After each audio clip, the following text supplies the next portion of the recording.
Well, no fancy introduction today, guys. As you know, Don Shula passed away this morning. He was 90 years old, and in my opinion, he goes down in history as the greatest NFL coach in its history. Don Shula was an amazing person. Just a personal story from me. When I was young, I might have been 8 or 9 years old, I went to the dollar store near our house, and I got a book of quotes. And on the second or third page of that book of quotes was a quote from Don Shula. And Don Shula stood out in my mind growing up as a Dolphins fan. So I read it, and that quote has literally stuck with me for my entire life. And I literally think I've built my life around the phrase. Don Shula was quoted in saying, "Learn from everyone, but copy no one." And I can't think of a more perfect counsel, a word of truth for today. Everyone's upset about politics. Everyone is worried about, the pandemic and stuff. You don't know what's true or what's not true. Coach Shula said it simply: learn from everyone. Don't be afraid to have conversations with people who don't agree with you. Don't be afraid to hear information from sources that you might question. Learn from everyone, but don't copy anyone. Don't buy in so wholeheartedly to one ideology that it takes over who you are. It changes your identity. Don't be afraid to be yourself is basically Don Shula's mantra. And man, I am I'm devastated to hear that Don Shula passed away. I'm happy that he got to live a full life of 90 years old. But just understand how unique a person he was and is, and understand how blessed we were to be Dolphins fans, to be able to have that heritage for us. He was the youngest coach at that point in NFL history. He became an NFL coach at 33 years of age. He became the youngest head coach to win a Super Bowl. I think he was 38 or 39 when the Dolphins won in 1972. He went to an NFL championship his second season as an NFL head coach. That season for the Baltimore Colts, he had the number one defense as far as points allowed, and he had the highest scoring offense in the league. Just an incredible coach. By the time he gets to the Dolphins in 1970, his first season, he takes the Dolphins, which was an expansion team, only 4 years old. He takes an expansion team to the playoffs, and in his first playoff game as a Miami Dolphins head coach, coaches the longest football game in NFL history against the Kansas City Chiefs, which the Dolphins won, by the way. In his second season with the Miami Dolphins, he takes the Miami Dolphins to the Super Bowl against the Dallas Cowboys. Of course, he ends up losing.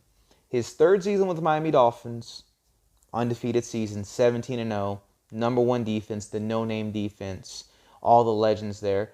On top of that, the first team in NFL history to have three 1,000-yard rushers. So he goes from having the number one scoring offense in the league with the Baltimore Colts with Johnny Unitas to coaching the greatest running team maybe in the history of football with three 1,000-yard rushers. It's just incredible.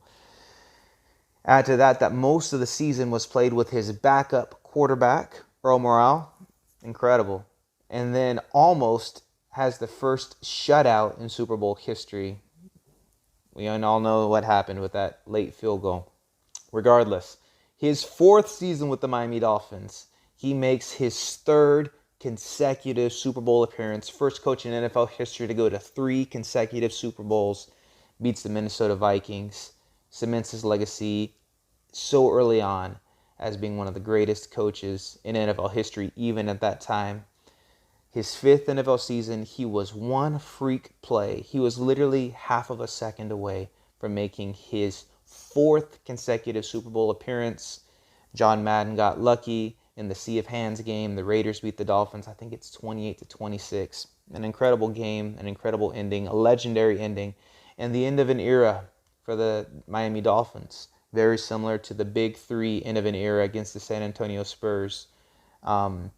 Just smashing the Miami Heat and the Heatles. That was the end of an era for the Miami Dolphins, but it was not the end of our great coach Don Shula's success.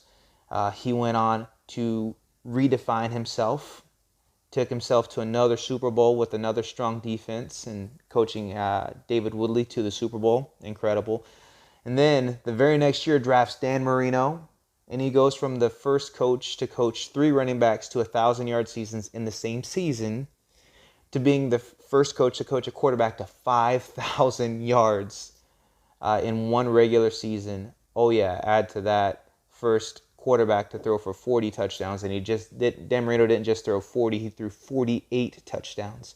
Revolutionized the quarterback position, and I think it's just appropriate that the man who coached, first he played with John Unitas after playing for Paul Brown, who was one of the greatest coaches in NFL history, to playing with Johnny Unitas, to then coaching Johnny Unitas, to then coach Dan Marino, to shatter every quarterback record in just his second season and in his first full season as a starter. It's just amazing. Retires in the mid-90s. I believe 96 was his final season. Retired after 33 seasons of coaching NFL football. Retires with the most games ever coached by a human being. Most consecutive seasons ever coached by an NFL coach, 33. He retires with the most wins in NFL history. He retired with only 2 losing seasons. So 31 out of 33 seasons were winning seasons. Just incredible. He had, I believe it was 7 seasons with 2 losses or less. Just ridiculous. What a great coach. But not only that, what a great person. People loved to play for Don Shula. He was a strict disciplinarian. He was always on time. He was very, very strict about that. But you knew he was a winner. You knew he was disciplined. And you knew he was a man of character. And he also cared about his people. Anyone who's ever had a relationship with Don Shula knew that he was a genuine person, that he was a deeply spiritual person. When he was a young person, he very, very seriously considered becoming a priest. But he decided against it because you can't be a priest and be a football coach. At least that was his reasoning at that time. But I think if you examine the full scope of Don Shula's life as a whole, you would see that he was a priest for his team. He was a leader.